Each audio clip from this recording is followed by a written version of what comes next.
Yeah, so how's it, man? Good, good. How you doing, man? Awesome. Haven't seen you in a week. Yeah, it has been a while. With this whole isolation stuff going on, we need to make sure we're safe. Yeah, true.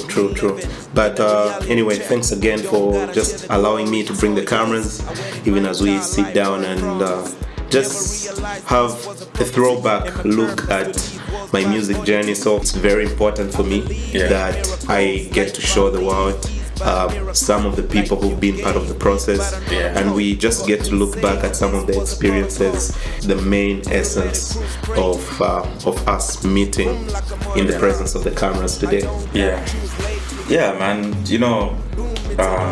Obviously before the music, we've always been friends. We went to primary school together. Exactly. And, even before we knew that we were both involved in music, we were friends. We lived in the same neighborhood back in Dollar, and Dollar is small. And we've sort of seen each other grow together during that period. Definitely. It's made us understand each other better, and you are able to get the best out of me. I mean, when I come to you and I tell you this is the concept that I have, you are one person that's going to exactly replicate and better that concept. We sort of have that music chemistry together. I was about to say, all goes down to chemistry. Exactly. If you know the person you're working with and you've seen them grow as an artist as well, it's easy for you guys to meet up and in a minute you know exactly what you want from each other, and it's fun. You know what I mean? It's fun. It's not just business. We'll talk about life and what's going on in our life, and we'll still be making music at the same time. So the vibe is it's a very nice environment, and it's good, man. It's always a pleasure. We used to hang out. The whole squad just hang out in the studio, man.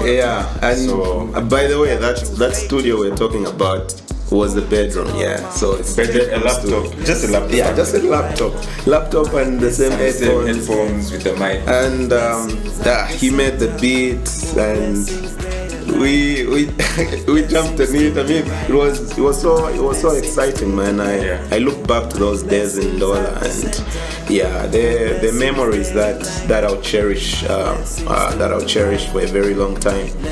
I mean, after that we would spend so much time together in when we would be in the studio as early as 8, and we wouldn't even realize that it's lunchtime, and we'd only be getting out when it's dark, and would still get to link up later on to go jogging and catch up on some relationship issues. What I mean?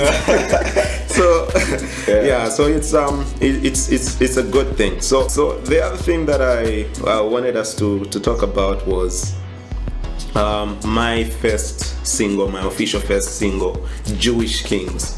The song is very special to me, especially when I look at the process of how we recorded it, the people that I had the privilege of working with, and just the circumstances in which you got to handle the project, given the fact that you were in school and the likes. And I think the time we got to make the beat, I was on an off weekend, and I think I traveled to Ndola. It was pretty random. Jewish Kings. You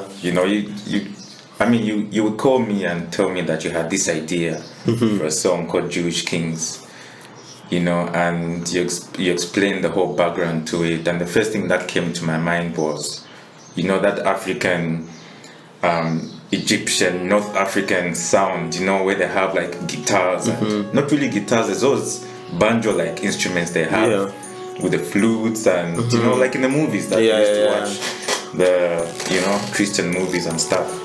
So that's one of the things which came to mind.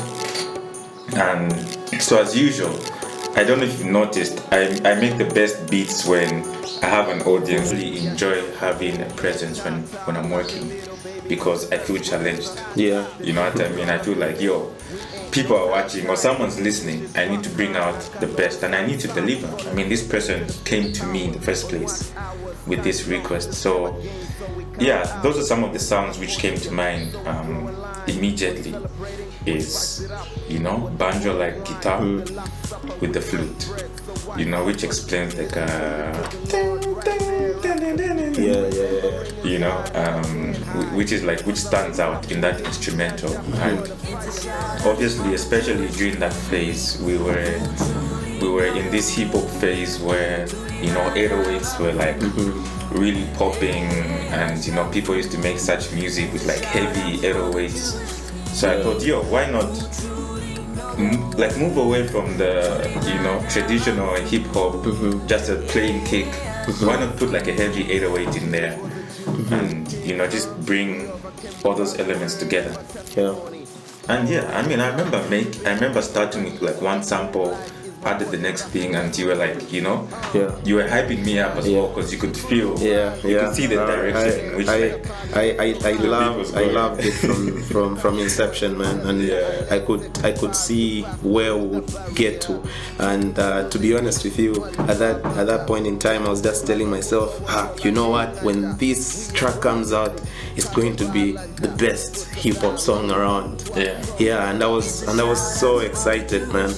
And so, like after you finished making the beat and you gave it to me, and I took some time to just try and also perfect my message, and my lyrics and all that, and because I wanted it to be different from my previous unofficial projects, and just to be able to show people that, okay, I have also matured as an artist, and this is the level where I am now. I can make such music, and I was aiming to build on that. And so the first thing that I thought about is who should do the chorus. And so I thought of the time, I think I was really in love with Regina Mwanza's sound.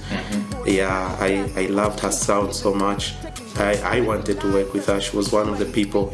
I also had in mind Olivia to work with, and Wezi.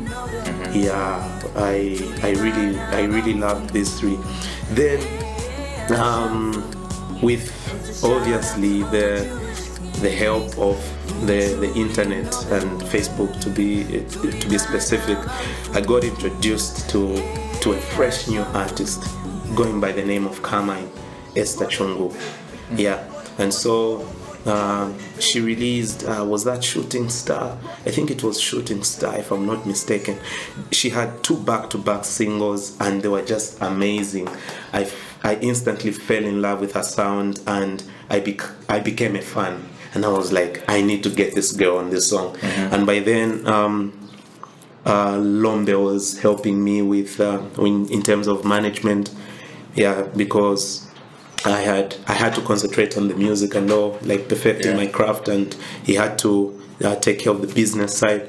And so he reached out to then her manager Enoch under Bittersweet. They arranged to meet. I didn't get a chance to meet Enoch, and I don't think we've still met up to now. And so they met and they made arrangements. They agreed, and he told me we were game, and I was so excited, And so after that, we, as I was waiting to like pick a perfect date for us to get to record, I had to find another person on the song because it needed 3 verses, and 3 verses for me was just going to be too much. And so at the time, Josie J had, I think, just released something with Stone, a project with Stone. I liked their collaboration and I loved his flow so much. And I was like, I want to work with this dude. It would be an honor. And so I don't remember how I got hold of his contact, but I reached out to him and he was like, yo, let's get to work. And just him giving an opportunity to a nobody then, because why I'm saying that is I don't think I had any official single out there yet. So just for him yeah, I know he was also a come-up artist, but then just him to allow us to work together, it was a privilege. So we got to meet up, and he came through to my place, and I got to record his verse, because I think Leroy was supposed to help us record, but I don't know what happened, so I had to do it. And did you know exactly what to do? Because we had moments where I'll be at school, right? Yeah. Back then. Then you'd call me, you'd be like, drill. Yeah. How do I set up the mic in Cubase? I think I actually got to call you that night. Then I got to call you, Drill. Walk you through everything, like, my G. Okay, when it comes on, Yeah. for this guy, I go, press this button. Yeah. I think I got to call you. I think I also called Leroy, because the mic wasn't going on or something. Yeah. And finally, And that was your opportunity. I mean, he was there. He was there, man. And Ready to record. yeah, I didn't want to look amateurish, and so everything went on well.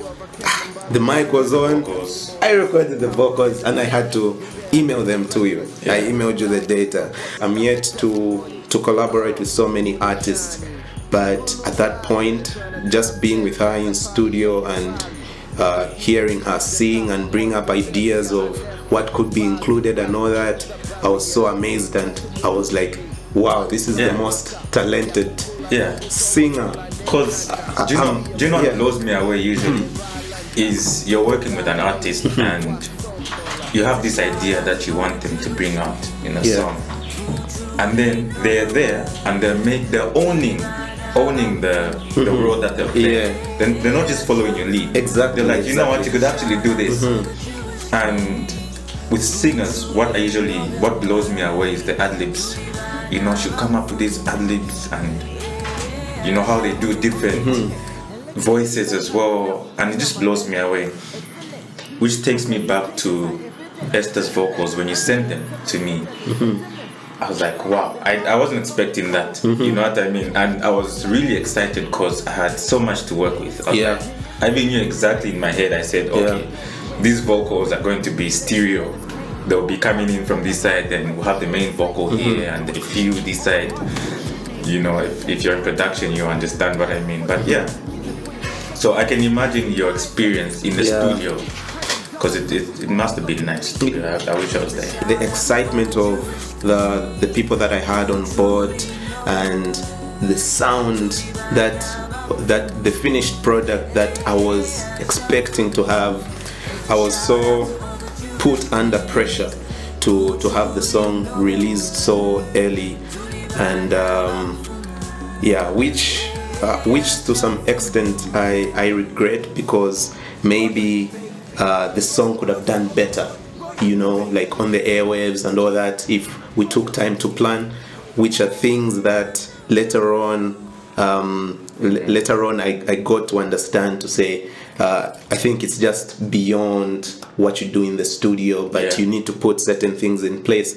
Because to be honest, I've had people who've listened to the song today and they tell me, wow man, why didn't you push this song? And at that moment when the song was getting released, I felt I pushed it to the best of my ability, but I know so much more would have been done. And that brings me back to the reason why I sort of like went mute thereafter, because the only next time that I got to release a single, which was my second single, was in 2018. So that was like a 2-year gap, which wasn't really a good thing if you ask me today, because again, it borders on consistency, lack of consistency, and but then that single as well, I mean, I just want us to look back at the experience of recording it. I mean, wow man, we did something totally different. I feel I did something totally different, because even my flow, I think it was a bit different from Jewish Kings. It was very different actually. you know, it's like as an artist, you have to be ready to step up, and depending on what idea you have, you know, sometimes I bet in the beginning you're like, can I actually pull this off? Yeah. You know, this is a bit out of my comfort zone, or this is not really the sound that I'm used to doing. Yeah. But yeah, I mean, you're up for the challenge, and I don't know what got into you. Yeah. You made it happen, made it work. Yeah, and you know, just the fact that the beat was so popish, it was a big issue for me, because I was like, after Jewish Kings, I do this. How are people going to receive this and all that? But then I told myself I could do it. I got to call Jeff. He was one of my singers in my band, Hoodlink. I called him up and I told him, yo, I think we need to get to the studio. And I remember it was at night. Yeah, it was recorded at night, and I would pick him up. Weekday, right? Yeah, weekday. Yeah, so get to record, only getting home prior to midnight. So tired. Yeah. But then I loved the input that everyone involved put in, and what I was also excited about was the fact that the people that came on board to just help promote this single, and I felt we did a better job in promoting it than we did with Jewish Kings. I mean, Jonas, may God bless him, he came on board. He told me straight up, yo, I want to do your lyric video and I want us to collaborate, and we made it happen. I had friends who had made along the way, who I hope I get to sit down in one of these flashbacks. I got to hit them up. I said, yo, I have this song on, and they had it available on radio. Laswell, Charlie, God bless you, man. CK, so many to mention, man. And I promised a video which wasn't forthcoming until after a year, but yeah, we made it happen. So looking at that now, we are in 2020. We've set up new goals, new music outlined, and so many other projects. I just want to see us grow together. I want to see my career continue to grow, and I want to be able to impact lives positively with my music.